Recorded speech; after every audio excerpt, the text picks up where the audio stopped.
Hi, I'm Tina Beth Pena. And I'm Dwayne Ferguson. Welcome to our special anniversary celebration. CUNY TV, 40 years of exceptional television. That's right. We're here at CUNY's Graduate Center, located on 34th Street and 5th Avenue in New York City. And this location has been home to CUNY TV for more than 25 years. And in this half-hour special, we'll feature hosts that you've come to know and love, talk about our newest programs, and how CUNY TV is looking ahead to the future.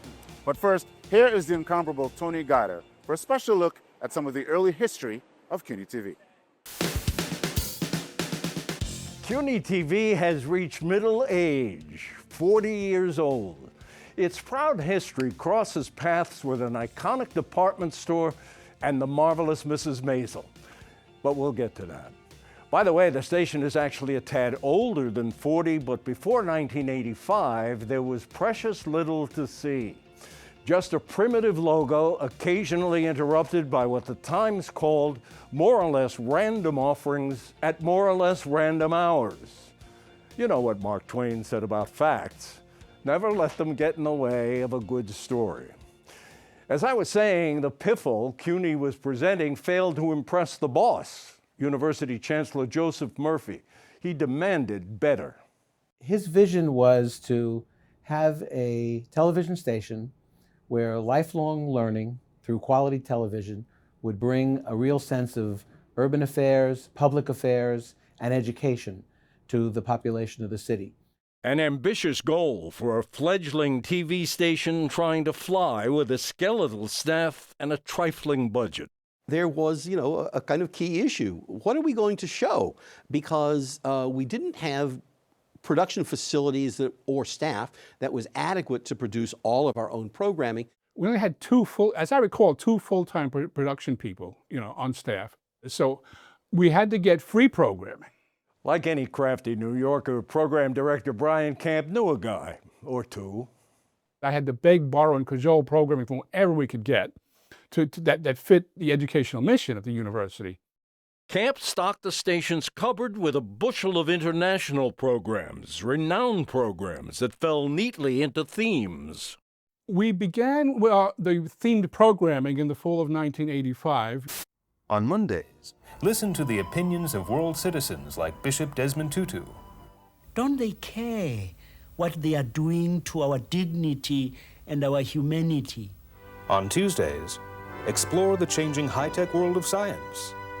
Wednesdays, in A Television First, a weekly screening of films from the United Nations. Thursdays, expanded international television from India, Egypt, China. Fridays, we bring you the arts. Music, with the premiere of Castle Concerts from Germany. On weekends, the station showcased programs produced by several CUNY colleges.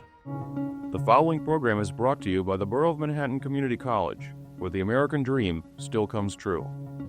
Hello, I'm Alvin Ailey, and welcome to Conversations on Black Dance. And from the College of Staten Island, Cinema Then, Cinema Now, which rolls on today as City Cinematheque.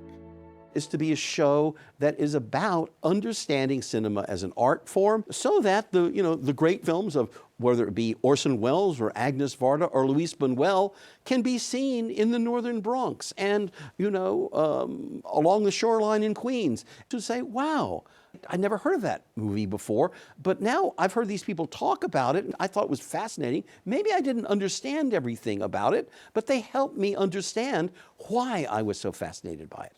One of CUNY's most prominent early productions was African American Legends, presented by a legend.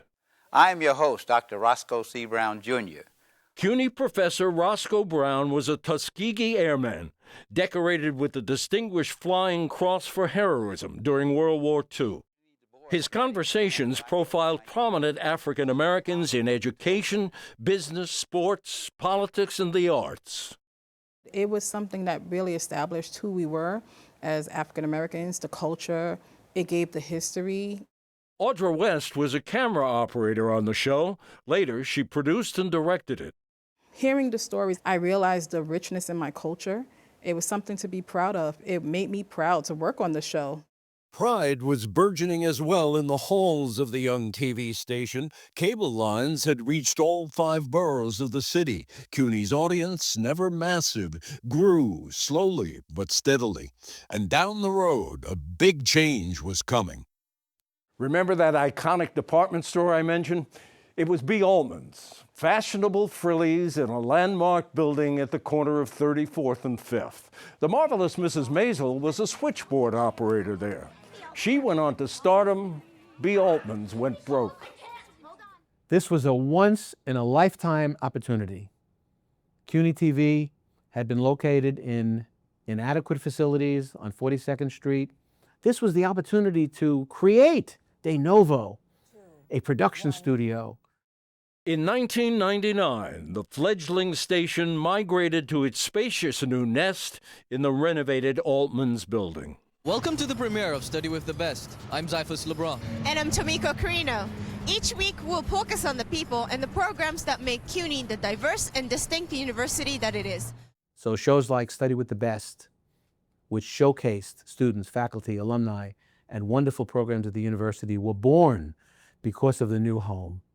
Well, Study with the Best, when it was created, was supposed to be the flagship show for CUNY TV.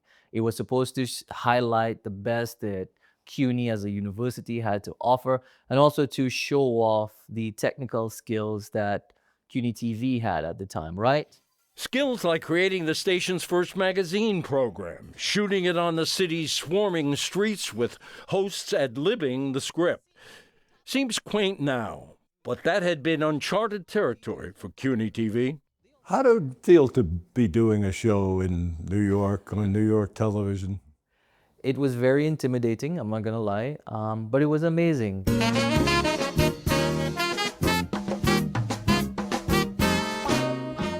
The first program to win an Emmy for CUNY TV was also born at the station's new home. Nueva York explores the rich textures of Latino arts, culture, and politics across the metropolitan area, and does it very well.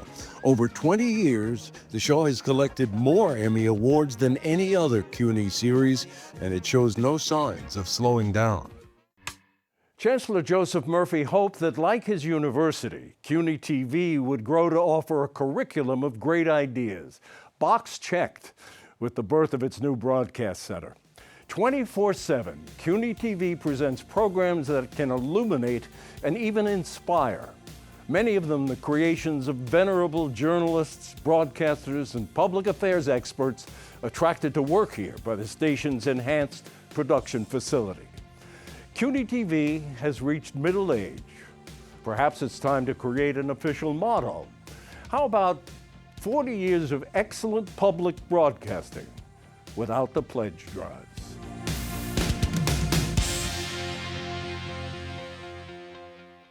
I'm Sam Roberts of the New York Times. My program, the New York Times Close Up, found a home here at CUNY TV in 2017. And over the years, I've been privileged to speak with many journalists, authors, thinkers, and newsmakers every week. Wishing you a happy 40th anniversary, CUNY TV.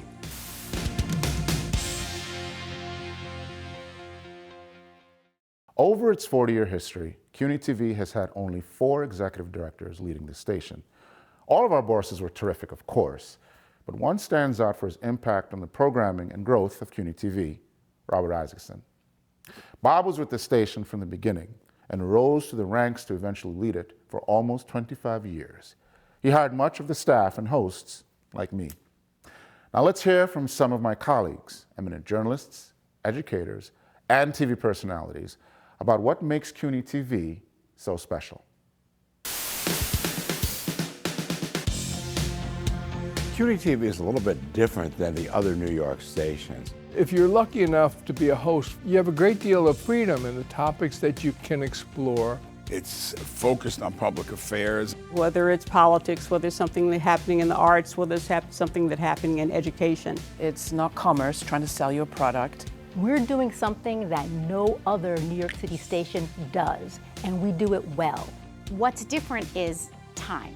You're able to get in a little bit more deeply And you're also getting to the point where they relax a little bit more and are more apt to be more open to you. The programming here is designed to be inclusive and to make sure that we tell the full story.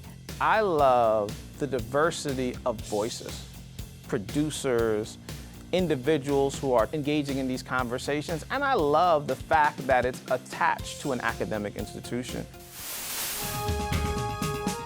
One of the benefits I have as a reporter, as a City Hall reporter, is in getting guests. We pick people because they have something to say, they have some expertise, they have some passion. And over the years, we've covered mayor's races. Every 4 years, we bring 4 new council members in to talk about what's their expectation, what committees you want to be on.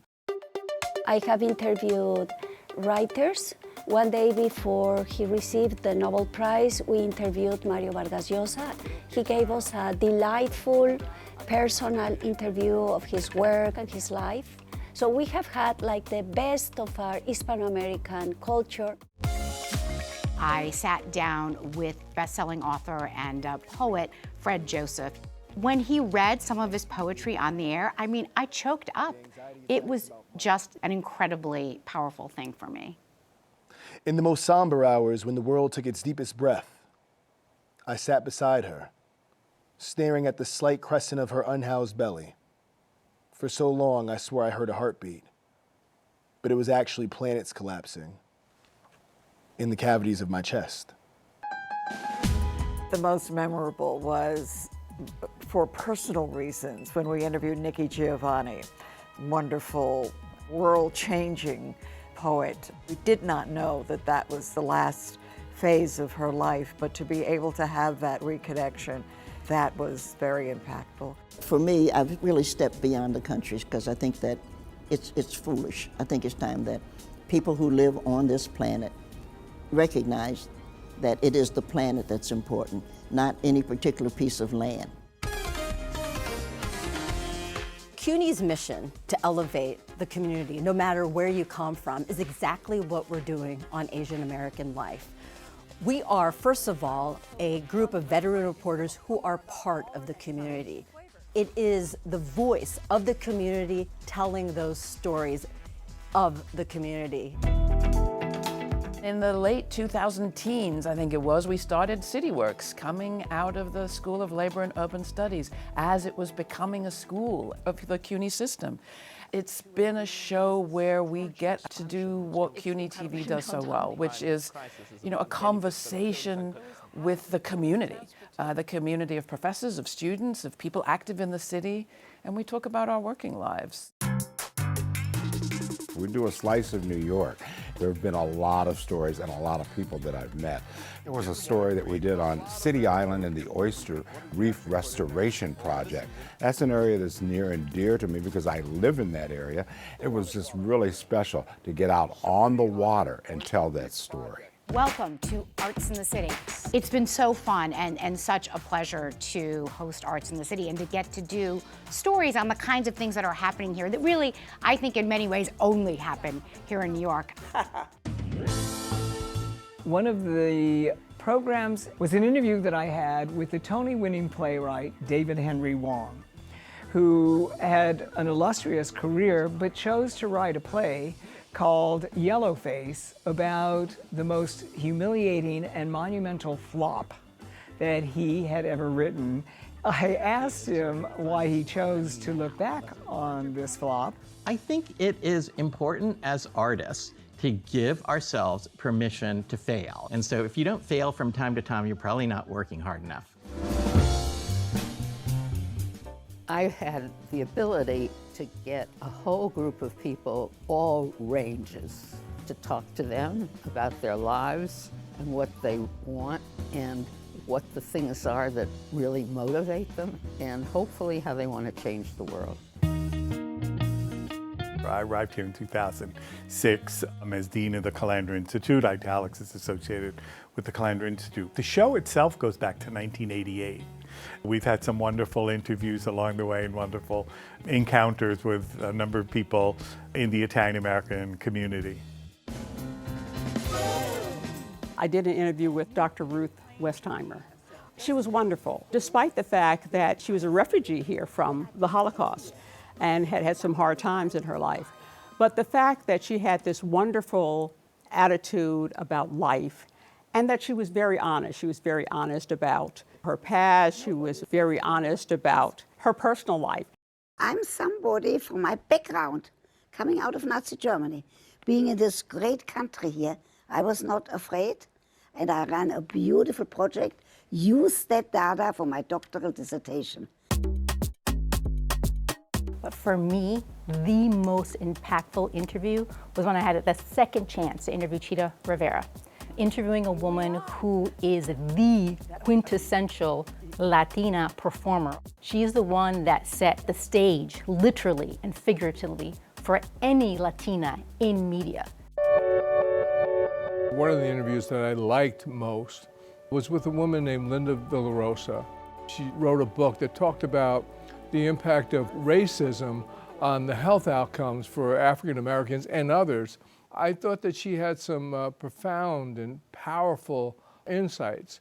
When suicide attempts happen at the hospital level, if someone gets to the hospital, then research shows that this is often their first time being seen. Suicide is a huge cry for help. So what are the steps along the way for Black children especially that have been missed?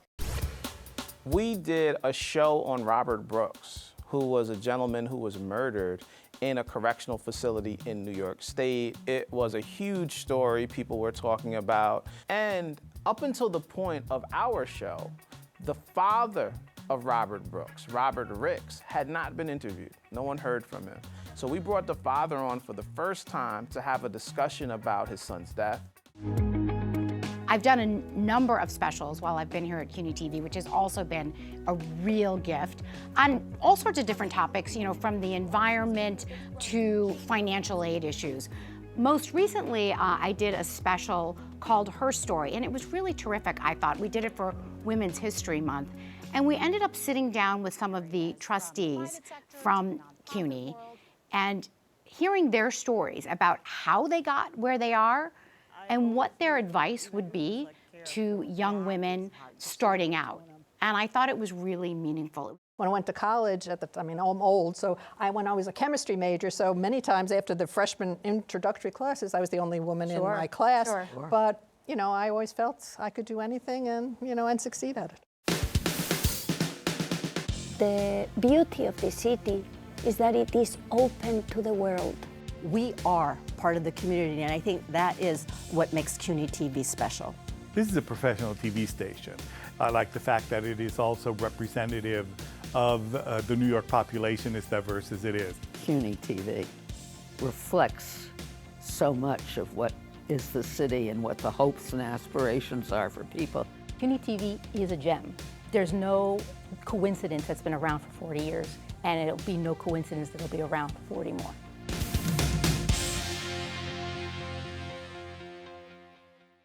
Hi there, I'm Jim Zirin. I've been fortunate to shoot Conversations with Jim Zirin at CUNY TV since 2010. And what a great array of guests we've had over the years. I wish CUNY TV a happy 40th, and many more. They certainly deserve it.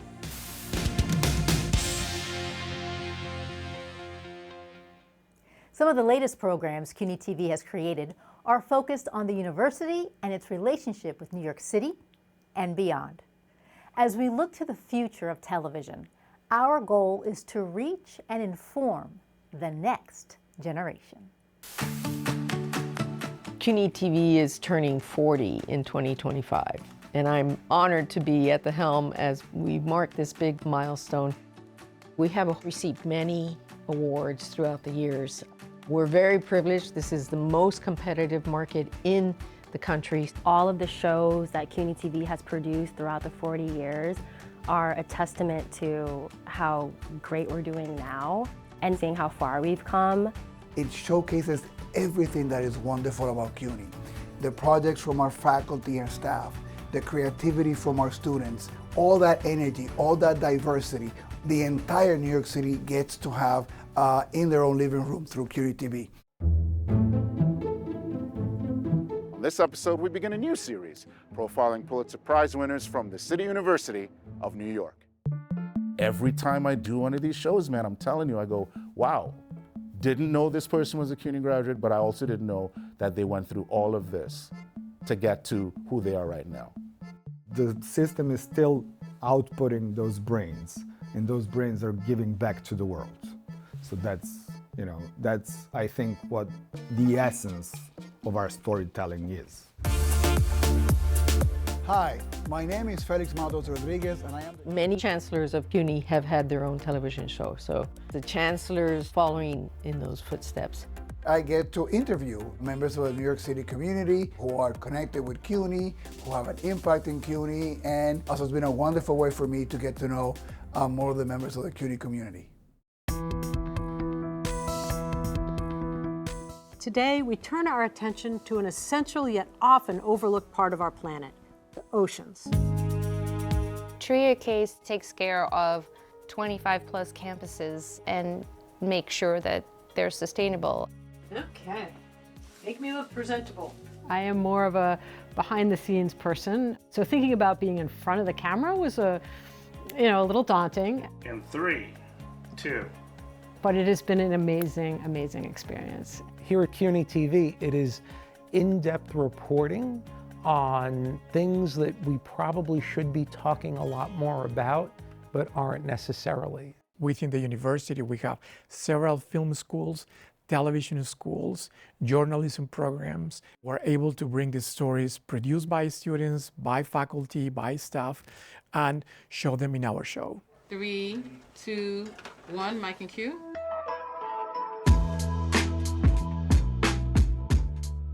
You're about to watch a collection of outstanding short fiction and documentary films that take creative risks and tell meaningful stories. Our interns are essential because they help us to create those pieces. The CUNY TV internship is wonderful. I think it exposes you to so many different types of things in the media field that you wouldn't otherwise know about. The internship program has been around for more than 30 years. Some of our former interns were hired by CUNY TV. I really wanted to come back, and when I saw the application to apply to be a host for CUNY Uncut, I took it and ran with it. Welcome back to another episode of CUNY Uncut, where we talk about anything and everything. The contributions, the ideas that they bring with them provides energy and connections to the communities that we are meant to serve. For over 15 years, the People's Theater has been a force in Washington Heights. Do you see theater as something that you would like to continue? When I started here at CUNY TV as an intern, I wasn't even sure of what a producer's role was or what exactly that looked like. Now I know the different paths and different roles I need to take to get the story and make sure it's a good story. It feels exciting. CUNY TV is a little gem, and I think one of my greatest ambitions is for New Yorkers really to think CUNY TV and know exactly what that means. We live on that thing called our phone, so I was able to launch a CUNY TV app. We're also very, very lucky to have a wonderful YouTube channel with almost 67,000 followers right now. And our Instagram, for example, has doubled. We're in the game now, and we're producing incredible numbers, and I'm so proud of it. But the thing that matters to me the most with our social media, it's not about followers, it's about our engagement. Who are we reaching? People have said, come to my campus next. I wanna be interviewed. So today I am on my way to CUNY Uncut to shoot a podcast episode. They see themselves in our social media content and they say, that's exciting. For the Liberty Girls, skating is a rolling act of activism. As a Gen Z, I am always on Instagram, always on TikTok, and I think that's been a value of social media, is being able to find stories that you wouldn't have had access to before. I think CUNY TV will continue to provide excellent programming in all formats for the future. I'm personally very excited for the opportunities of CUNY TV going forward. It's a great formula, and I hope it stays successful for many years to come. CUNY TV is a very special place, and it is special because it's offering something that you cannot find in a commercial world. There's so much to CUNY that I guess you might not know if it wasn't for CUNY TV. So I'm looking forward to 40 more years of CUNY TV, and CUNY TV continue to represent all that is wonderful, creative, dynamic about CUNY.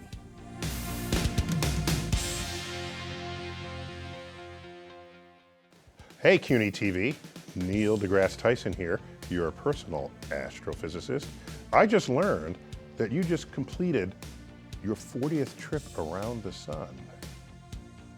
Looking good. Here's to another 40, and another 40 after that.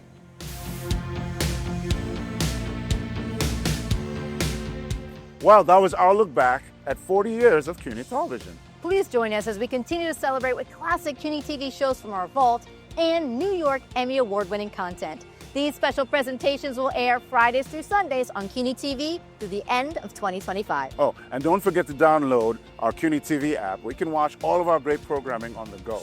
So here's to another 40 years. Wishing you all the best from our family to yours.